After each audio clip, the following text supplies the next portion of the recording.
K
besedi vabim današnjega slavnostnega govornika, doktorja Matija Ogrina, slovenskega literarnega zgodovinarja, publicista in predsednika Nove slovenske zaveze.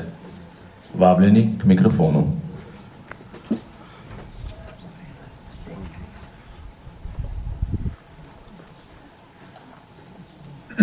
Spoštovani vsi navzoči, ko potujemo po Gorenjskem proti Jesenicam, vidimo na pobočju Stola prepadni skalni pomol, visok kakih 1000 metrov. Ta skalni osamelec je porasel z gozdom in ga danes komaj opazimo. V nekem drugem času pa se je tam odvijala velika stvar, velika zgodba. Tisti osamelec je Ajdna. Ajdna nad potoki. Ob koncu rimske dobe v 5. in 6. stoletju je bila Ajdna refugi, pribežališče romaniziranih staroselcev, ki so se tja gor zatekli pred upadi barbarskih, germanskih in slovanskih ljudstev. Na Ajdni so ti staroselci, tedaj že vsi kristjani, ustvarili pravcato gorsko mestece, stisnjeno okrog majhne cerkve, naseljeno skoraj do roba prepadov, ki so varovali naselje. Zakaj so ti staroselci ustvarili Ajdno? Če bi se v dolinah brezpogojno predali osvajalcem, da bi postali njihovi hlapci ali sužnji, bi si zelo verjetno ohranili življenje, golo življenje seveda. Vendar tega niso storili. Verjetno so si hoteli ohraniti tudi svoj način življenja ali, kakor pravimo, svojo kulturo in v temelju vsega svojo vero. Da bi to ohranili, so se podali v skrajno težavno in tvegano odločitev. V pomankanju in stiskah so živeli na Ajdni od enega obleganja do drugega, vse do konca 6. stoletja. In ne vemo, kako so končali.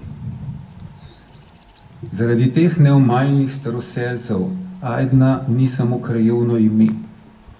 Ajdna nad potoki je pojem. Ohraniti so hoteli svoje človeško dostojanstvo. Kakšnih 1400 let pozneje se je nekaj nekoliko podobnega dogajalo v Šentjoštu. Seveda so med obojim velike razlike. Toda nekaj o podobnosti je opaziti v tem, da je z vojno in revolucijo prišel nad Šentjošt čas, ko so se srca in dejanja mnogih ljudi tako hudo spremenila. Vaščani Šentjošta pa so hoteli še naprej ostati to, v kar so jih oblikovali, domača hiša, izročilo in vera. Ko se je mnogim ljudem moralni svet zamajal in podrl, so prebivalci Šentjošta ohranili čut za to, kaj je prav, kaj je dostojno in človeško. Lahko bi bili v tistem hudem času izgubili svojo mero. vendar je niso. Niso dovolili, da bi jih čas vrgal iz težišča. Ta človeška mera, po kateri so ohranili občutek za to, kaj je res in prav, kaj je dostojno in pravično, to vrednostno središče je bilo tisto, kar je prebivalce Šentjošta povezovalo tudi kot skupnost. Med njimi v vasi ni nastal razdor, kar je bilo v tistem času nekaj edinstvenega.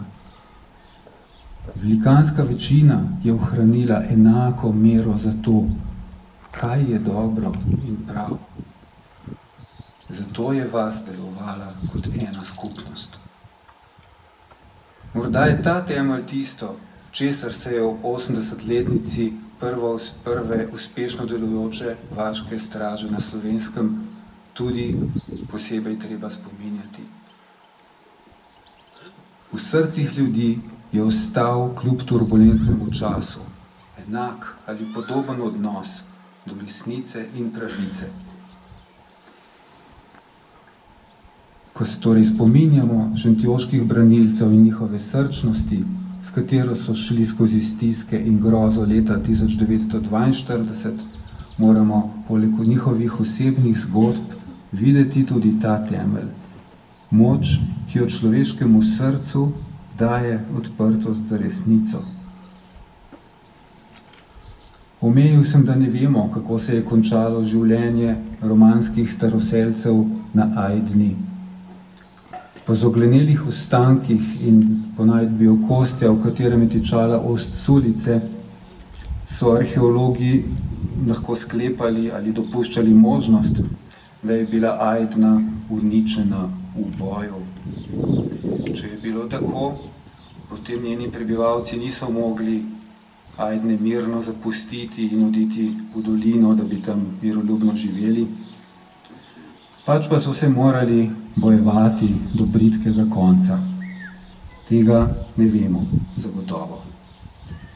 Zagotovo pa vemo, kako je čas potekal spomladi 1942 v Šentjoštu.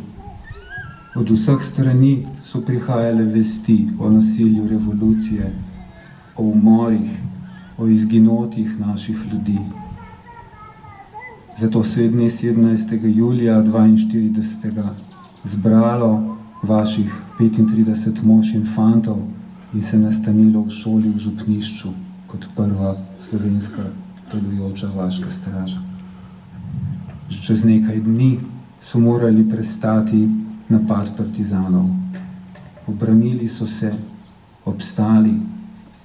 S tem so v dejanju pokazali, da hočejo ne le preživeti, marveč tudi ohraniti red slovenske omike, v kateri so zrasli in za katero so čutili, da omogoča človeka dostojno življenje.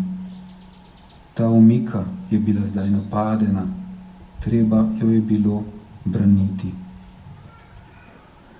To odločitev je v življenju vsakega člana vaške straže gotovo obdajal dramatičen splet raznih življenjskih položajev, odnosov, strahov, stisk.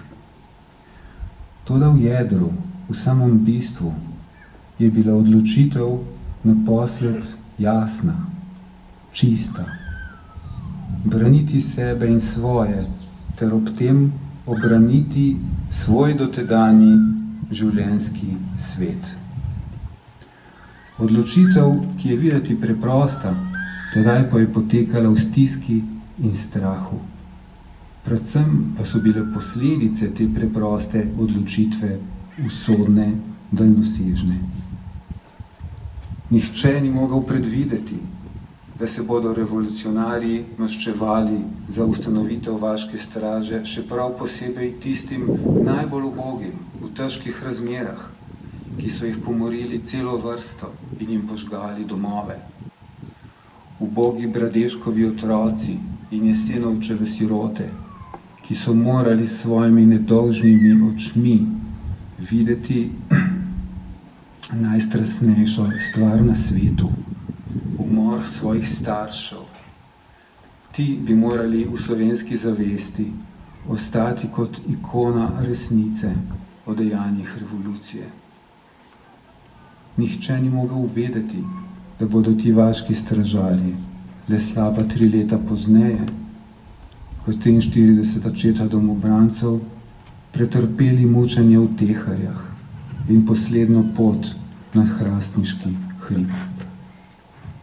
Nihče ni mogel vedeti, da se bodo nekateri lahko rešili pred revolucijo le z begunstvom, kjer so v taboriščih in pozneje v slovenskih domovih po svetu v zdomstvu razvili izjemno ustvarjalnost in pred vso slovensko zgodovino pokazali, kakšen plemenit vzgon jih je nosil, kakšna visoka omika jih je oživljala. In nihče ni mogel vedeti, kaj vse je čakalo tiste, ki so ostali doma in so jim komunisti jemali zemljo, jih stiskali z dajacami, jih nedolžne pošiljali v zapor. Vsega tega dne 17. julija 42 nihče od teh fantov iz vaške straže ni mogel vedeti. To vemo mi, ker gledamo nazaj v zrcalu časa. In vidimo, da so ravnali prav, kljub vsemu trpljenju, ki je prišlo nad njih. Še več, hujša, ko je bila njihova stiska, tem bolj jasno so tudi oni sami videli, da so ravnali prav. In kaj je zadnji razlog tega, da so imeli prav? Njihova odločitev se je opirala na temeljni naravni red stvarstva. Svet ni kaos, ampak urejeno stvarstvo. Manj so položeni zakoni in med njimi je zakon o pravici do varovanja lastnega življenja. Med njimi je temeljni moralni zakon, delaj dobro, izogibaj se zla. Med njimi je zakon, da človeka čaka večno povračilo dobrega in hudega. Ker so se in kadar so se naši predhodniki ravnali po teh zakonih, so vedno imeli prav. Njihove odločitve pa so trajno veljavne in nas lahko danes vdihujejo. Ravnati po meri tega, kar je res in prav, to je namreč velika potreba človeka, zato pa potreba vsakega časa, posebej našega. Ravnati tako pomeni napraviti duhovni vzpon na Ajdno in tam ustrajati, ali duhovni vzpon v Šentjošt in ga braniti danes. Iz majhnih in velikih etičnih dejanj raste slovenska državnost. Zato so se odločitve šentjoških branilcev ugradile v zasnovo slovenske države in mi smo jim hvaležni. Hvala.